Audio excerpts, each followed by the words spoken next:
You're fine. Hi there, so this is Dave Chapman here with the second week of our on-air broadcasts about the Size Up Your Idea course within the Digital Business Academy. So this week the session was more about charting your way. I'm kind of sorry about the terminology here, charting your way. My background's in GIS, so I make maps, and so there's a lot of analogies you'll see in the Digital Business Academy to maps and charting your way and exploring new territory that perhaps needs some explanation. But the chart in question this week is the business model canvas. As I guess you would have gathered from the session if you work through it, I'm a bit of a fan of Alex Osterwalder's business model canvas. It's something that I use extensively in my own teaching here at UCL, but more practically with groups like the growth businesses in the Goldman Sachs 10,000 Small Business Program. And we find this really useful for both unpacking established businesses and looking at the capabilities, the limitations of those businesses, as well as a framework for mapping out our ideas as we start to explore around an opportunity, as we start to take an idea into action. This business model canvas gives us a great sort of map of the territory that we have to explore, the things we need to find out, the unknown unknowns we need to establish. So yes, I'm aware that this is only one of these tools. We have experimented with others. We use the Lean Canvas tool and others, but Business Model Canvas is something that we've placed pretty front and central in the Digital Business Academy. So far in this week, the idea was really to get you proficient in the use of the tool, to actually try to understand how you might use this, and to do that by working with Ahmed's example of Cellplex, and also to look at perhaps coming up with another company and using the business model canvas to document that company. So I'm joined on the Hangout this week by Matt Jenner, who you met last week, who is going to be monitoring the feeds. Hello. And also by sorry, we've got some feedback issues there. We'll sort out the PA here. And also by a slightly scary-looking Tim Barnes lurking over his camera. Tim, say hi and perhaps just reintroduce yourself to the guys here. I'm apparently the fairly scary Tim Barnes, which is a worrying introduction. I don't think I'm necessarily any scarier than Dr. Chapman, but there we are. I'm the head of the Center for Entrepreneurship at UCL, and I feature in a supporting role alongside Dave throughout the video content of the first Size Up Your Idea, and also the second unit that we have in this series. So Tim and I work double-hander at UCL in terms of supporting entrepreneurship activity, both within the university and beyond. So Tim largely looking after extracurricular programs that we run for students and support for businesses beyond the end of the university time through incubators and accelerators, whereas I'm more involved with the in-curricular components. So between us, we will support students in class and out of class, but also Tim and I are very much involved with an initiative called the Goldman Sachs 10,000 Small Business Program, which is there for supporting businesses that are seeking to move out of this sort of search stage into execution, looking to scale from perhaps £1 million turnover to £5 and £10 million. And so, as I say, the tools we've introduced this week, the business model canvas particularly, I think are useful in both of these contexts. So I just want to say something about the canvas by way of introduction, and also then want to say a few words in general about some extensions to the canvas and some other resources that you might find useful. Tim will chip in, I'm sure, as we go through this, and Tim and I tend to argue a lot face to No, face we don't. and on camera. So I'm sure there will be some contributions from Tim as we go through this. And then we've got a few questions that have been posted on the forums that Matt's going to bring to our attention, and we'll do our best to address those. So just to start, a brief note on the business model canvas. The thing that I want to make clear is that when you start off with your own idea, it's very unlikely that you're going to be able to actually fill out this canvas, you know, from the knowledge you have in your head. This is a document that's a living document, something that needs to iterate as you start to develop your new ideas, as you start to build your idea out towards the marketplace. So don't worry when you start off if there are parts of this that you just don't know. That's part of the important thing here, that the business model canvas shows you things you know you don't know. And don't be afraid to iterate here. This is why we suggest you use post-it notes to actually allow you to change the document as it lives and as it evolves, and also to take photographs of it as snapshots as you build your idea out. The Canvas is, however, only one of the tools that we will use. Essentially, it captures the internal perspective on the business, and so what we have here is three sort of key areas of the business model canvas that we've introduced. The right-hand side of the business model canvas that deals with the customer-facing activities, the value proposition, the customer relationships, the channels that link the value proposition to your customer segments.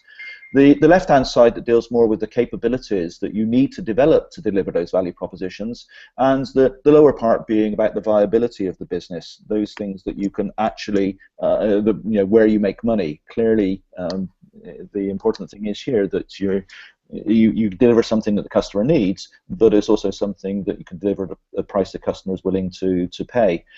So often with our experience of young entrepreneurs, we find that they get carried away in terms of the customer development. They get excited about their idea, they get excited about developing the value proposition, they go out and engage with customers, and neglect or leave too late the notion of building out at least some level of capability to deliver and support their idea.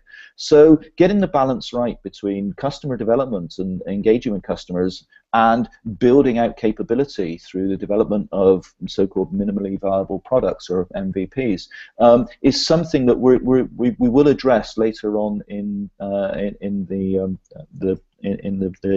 academy. For the moment, our focus is going to be on that top, on the right-hand side, the development of the market feasibility, the customer development work. Sorry, just bear with me while I switch back to the correct window. There's a lot of work that goes on. There's a lot of people working on improving and enhancing the business model canvas and developing tools to describe the use and to help you apply it in your own business area. We have put a few of those up on the Digital Business Academy, but I've put links to many more in the forum at the end of the session. Excellent resources include those that are been developed by the Kaufman Foundation in the USA in collaboration with Alex Osterwalder and the Strategizer group. So those tools are linked onto the forum page at the end of the first course. The Other thing that's come out recently is in the last couple of weeks, Alex Osterwalder has launched a new book, hurrah, here, Value Proposition Design, which deals with some aspects that relates more to this process of developing your initial value propositions for your customer segments. I want to just show you an image taken from Alex's work here, which I think is perhaps useful in positioning the business model canvas in the wider context of, sorry, just bear with me, in the wider context of what we're trying to do here. The business model canvas here is shown in the center of the diagram. Alex talks in this new book, the Value Proposition Design, about zooming in and zooming out. If we think about the business model canvas, there's lots of things that are missing from the canvas. There is nothing really about competitors. There's nothing really about the market dynamics. There's nothing about the political, economic, social, technological drivers of change that we've talked about previously. That's all absent from this business model that looks really at the internal workings of the firm. So the zoom out model allows us to think about what surrounds the business model canvas and what's going to shape the environment in which we compete. And we'll be turning our attention to this next week, where we will be using a framework by John Mullins called the 7-domain model to actually look at that zoom out.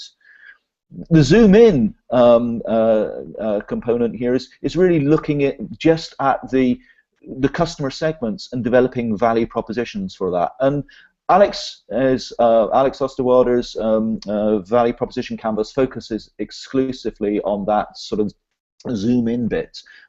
Again, I've posted links in the forum, so if you think that that's useful, or if you're having trouble as you work out your ideas in developing meaningful value propositions, then that's the perhaps a useful starting point, a useful tip for you to get yourself unstuck if you're having difficulties there. Tim, I know that you have some. We use the business model canvas quite a lot. You've had some comments on some of the problems you've seen with it. So perhaps would you offer your views on this? I think it depends very much what you're trying to use the business model canvas for. As a tool for working out some of the key drivers in your business and for some of the most important elements of who it is that you need to work with, what their needs are, how you might satisfy them, it's a very useful and engaging tool to work with, particularly in the early stages of your business and at fairly infrequent intervals thereafter, in order to draw together new ideas and understand the consequences of if you do something with one group, what does it mean for another. My hang-ups, for want of a better word, with the tool are less to do with its utility and its use for you as an entrepreneur, and more to do with how you can use it when engaging with audiences. So if you want to use it as a way of aiding your explanation of a business, or how you might play it back to people you're trying to recruit onto a team or to investors, then it's less useful, because it really isn't something that you can play back to people without pretty much going through exactly the same process that you originally engaged in. And that isn't really very, very positive. It sort of says, well, I do this, and then I thought about doing this, and then we do something else in between. And it's not the most fluid presentation tool. So you really need to use it to draw conclusions and then find a way of presenting those back. And even if that's as conventional as a PowerPoint stack or something like that in a presentation context, I think it's still a better way to go. It's a better tool for thinking than it is for presenting. Okay. So one of the questions that's come up and that we've asked you to post examples of business models, business model canvases you've put together for companies that you've selected. One of the questions that come up is, why have you asked us to do this? What are we going to be doing with this, and what is the purpose?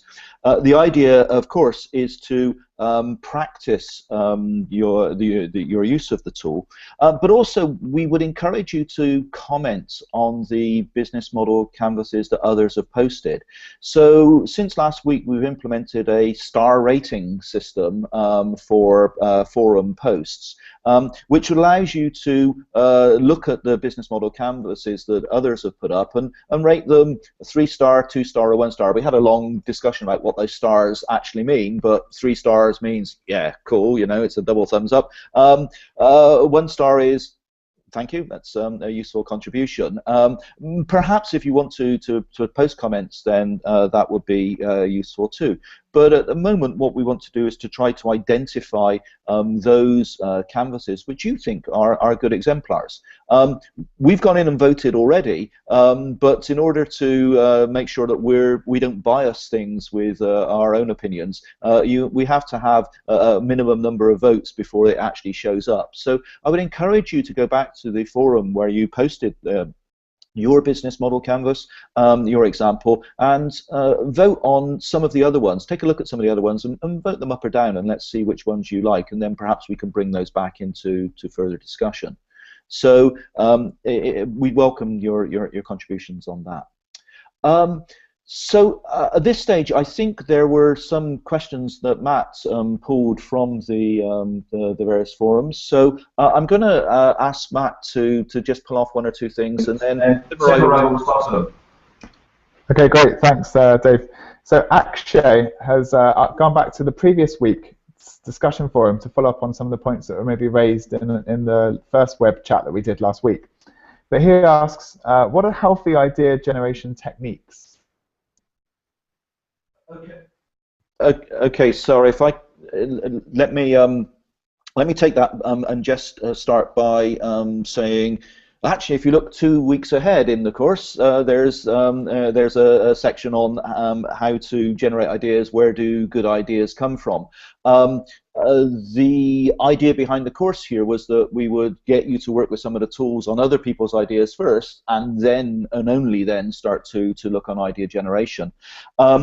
Actually, I've posted a response to your inquiry on the forum with 2 links to 2 workbooks that I found useful in the past for helping this. One, with excuses, is called From Student to Entrepreneur. I'm very conscious that many of you are not students, and therefore apologies for that. But this is a workbook by Neil Lurie from the University of Colorado in University of Leeds in Colorado, which is very useful for just working through. The other is from our colleagues at FounderCentric. So if you check out foundercentric.com, they have an excellent idea generation workbook, which they've given us access to, which sort of updates some of the ideas that Neil Lurie has and gives a very good framework for ideation. So those are 2 tools which I've used in practice and have been fairly effective. Tim's pulling faces at me, so I'm sure he's got some other ideas here. No, you just think I'm scary. I'm just trying to improve the look. I think that the concept of an ideation process can sometimes be taken a little bit too seriously. For me, one of the critical elements is that you need to start with a problem that you want to see fixed. You've got to have something that you really feel passionate about, because you're going to have to do a whole load of things as an entrepreneur that are completely unreasonable and abnormal. You're going to have to work ridiculous hours for not much money with low levels of immediate reward. And unless you see yourself really doing something you passionately believe in, then it can be very hard to motivate yourself through that and end up being successful. And if you've had to go through a slightly forced process of ideation where you started off with the concept of, I want to start a business, what should I do? That's not really the place to be. I want to solve a problem, and a new business is the right way to do it, is ideally where you want to be. Having said that, I think that there are plenty of ways of kicking around the ideas that will be able to help shape what your solution to a particular problem is. So if you think there's something you care passionately about, it could be as simple as, I care passionately about design and I want to start a new web design agency, or it could be, I want to do something to help people from underprivileged backgrounds, whatever it might be. Then there are plenty of ways of trying to come up with new solutions and new thoughts on that. Dave's mentioned several very good ones, particularly the founder-centric toolbox.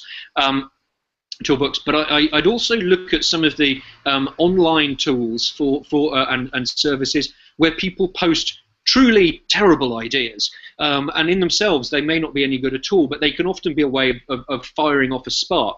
And so if you look at halfbakery.com, for example, which is a database, I think that's a fairly grand use of the word database, to be honest, but is a list of ideas that either never really existed, they're almost joke ideas, through to things that are just were seriously proposed by somebody, but turned out to be things that were just outlandish. Sometimes it's quite hard to tell the difference between the two. In itself, it's not a list of ideas that you can pull off and copy. What it is just a way of starting to fire off different ideas in your own mind.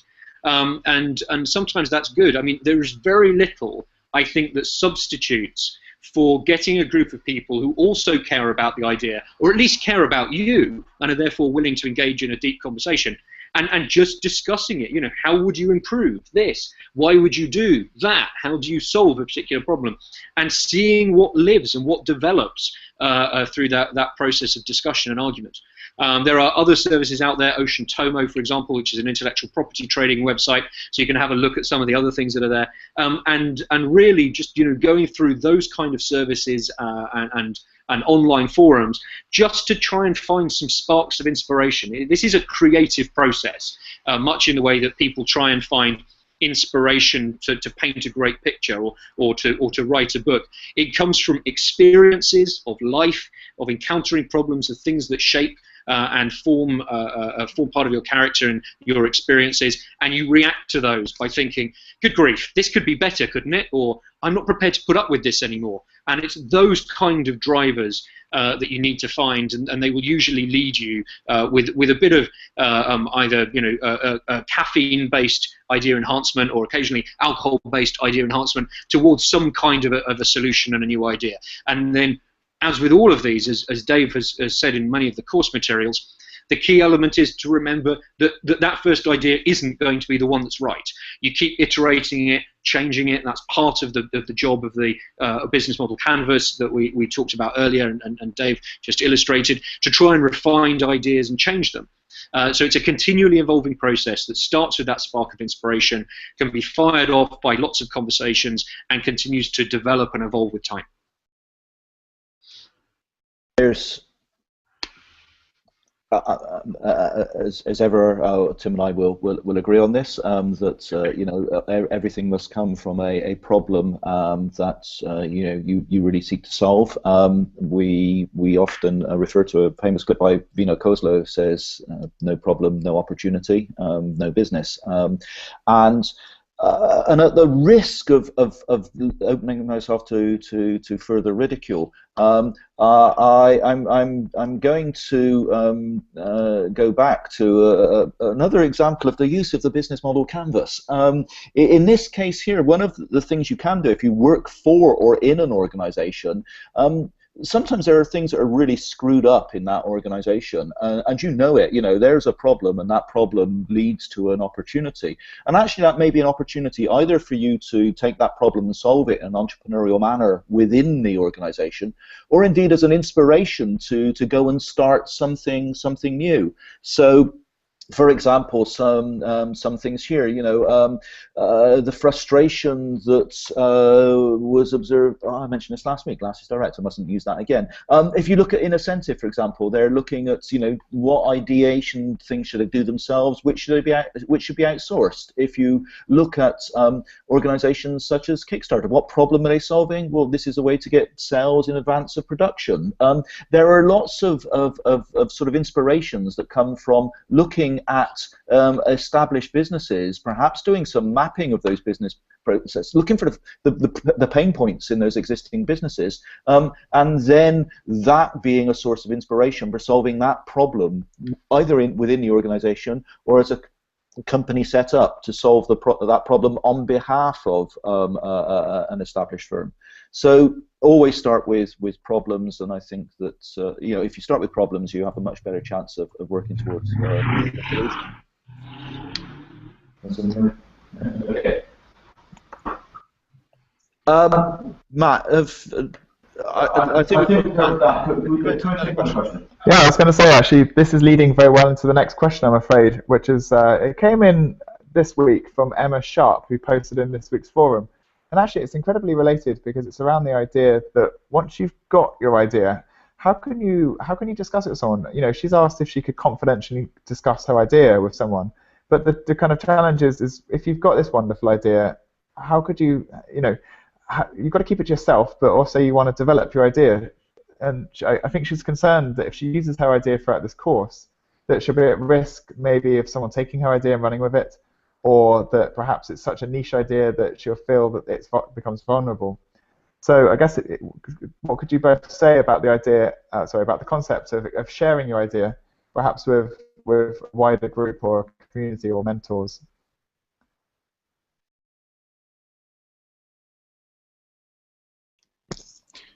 Sorry, I'm talking away with my microphone switched off. My microphone muted. I do lead. I am in engineering at UCL. Just can't operate the microphone.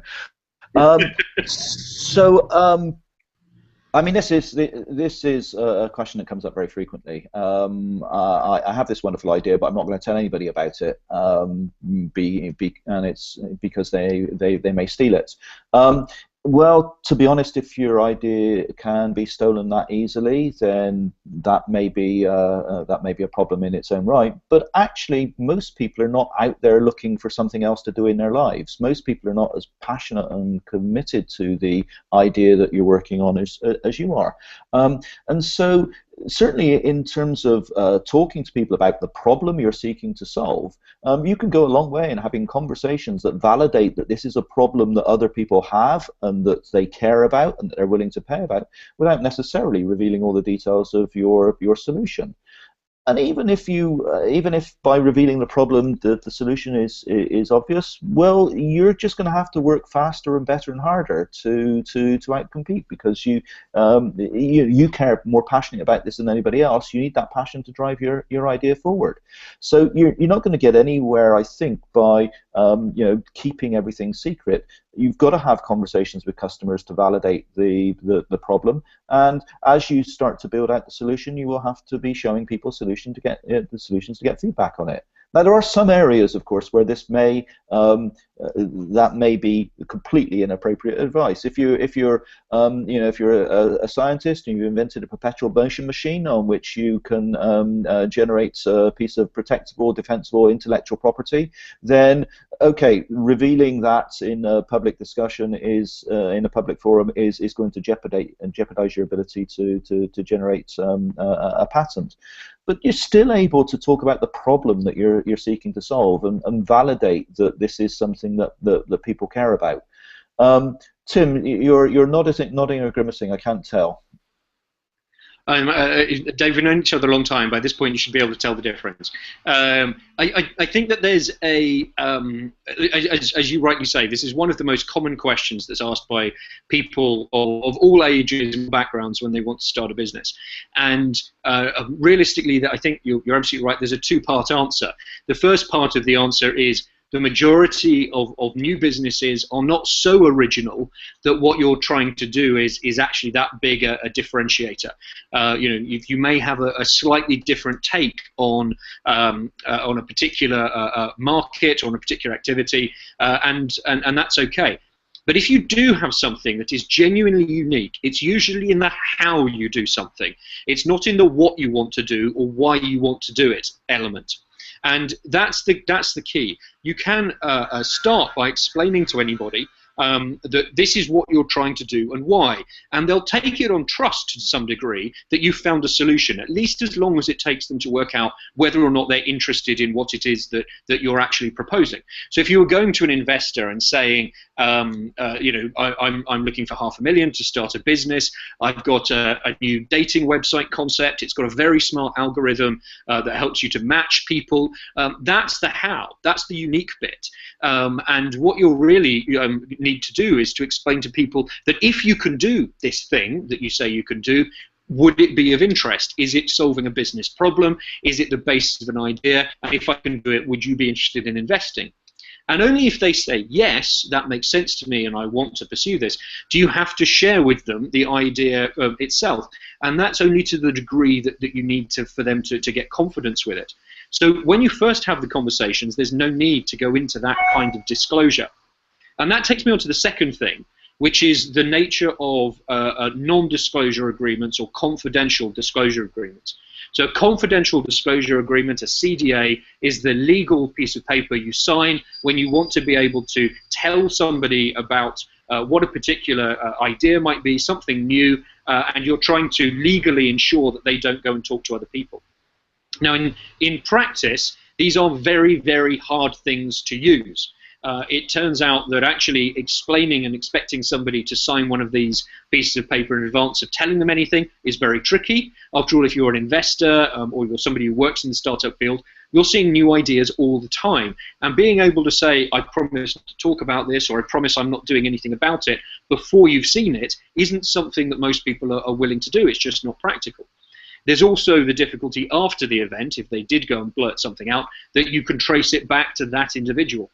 But it can still be a sensible piece of paper to have, but it isn't the piece of paper you use before you've had the first conversation. You establish a relationship with somebody, you talk to them about it, you realize that they're interested in working with you for whatever reason, as a partner, as a supplier, as a member of the team, as an investor, before you try and get them into that level of detail. So you start with the what and the why, and then go to the who, and you can use that sort of confidential disclosure protection when it's there.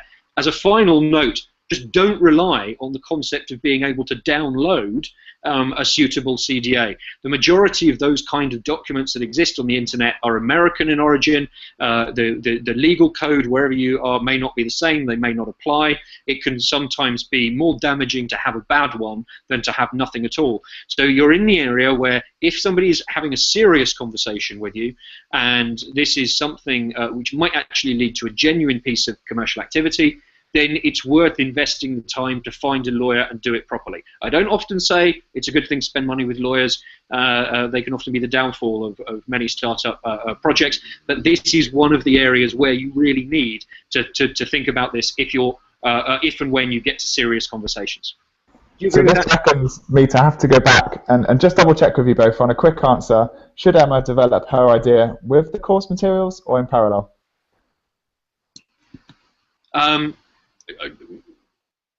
not sure that I perhaps quite get the question with that. So should you develop the idea alongside doing the course materials? Yes, the answer or openly within the course. Oh, openly within the course. Sorry. Okay. Then I think that the answer is mostly yes. It goes back to what Dave and I were both saying. If you can't come up with a way of describing what it is that you want to do in a way that you're happy to share, you will never be able to get advice, mentorship, to be able to find a first investor. You have to be able to communicate something to people about what it is you're trying to do and why it is you're trying to do it.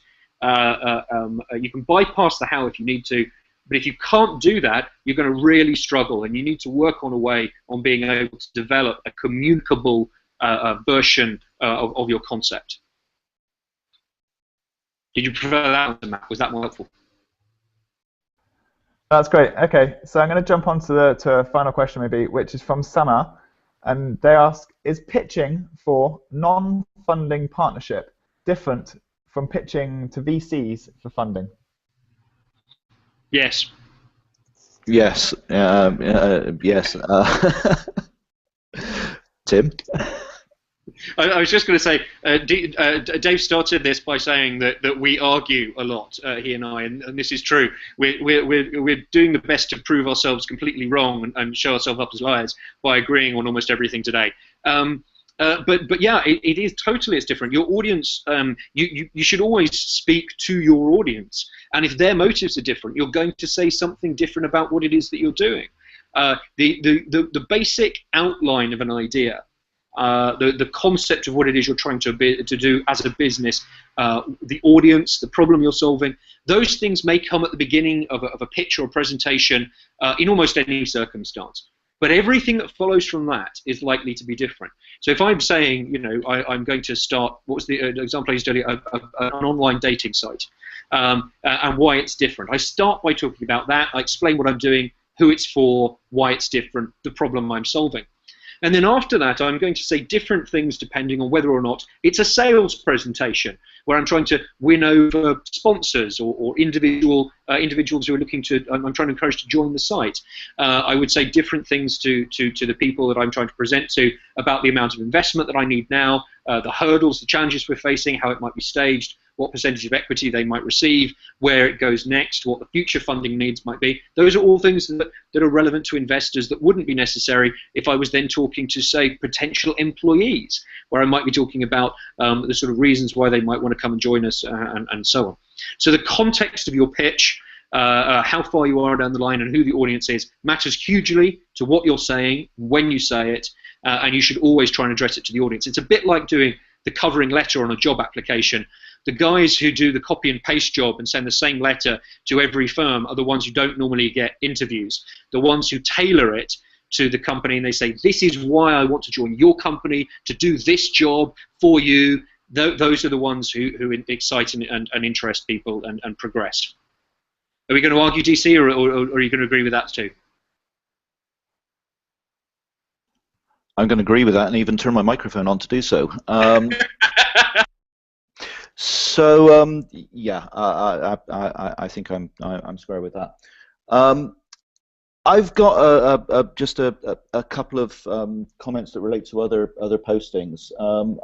Firstly, I need to say I think sorry to Tim and Johnny for my abuse of the Mandarin Wei Ji. I've been taken to task about my incorrect interpretation of the of Mandarin and been sent on a remedial class there to stop speaking stroke consultant babble and lesson taken to heart. I should go back and blame my Chinese students for misleading me, or at least not disagreeing with me when I put this premise to them.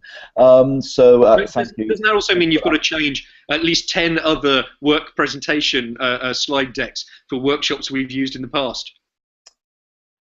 Tim, thank you for sharing that with many of my colleagues, with many of the people on the Digital Business Academy. I love it when you show up my failings in such a public manner. So that's one. The second is confession that we're still trying to work out how best to respond to one of the queries from last week. One of the questions that's coming up quite a lot in forum posts sort of scattered all over the show and also in some of the comments is I'm looking to team with people. I want to work collaboratively with others. Can the Digital Business Academy help us do that? And last week I said, yes, of course, we can do that, and we are still kind of noodling about how best to do that. So I think there is a genuine desire for people to come together, to share ideas, and to meet. And I think that the inviting people into some more of these hangouts may be one way to do that. But welcome your suggestions as well about the sorts of forums, the sorts of ways that you would like to facilitate this. I mean, obviously LinkedIn gives you a scope to go and snoop on people in many ways to find out more details.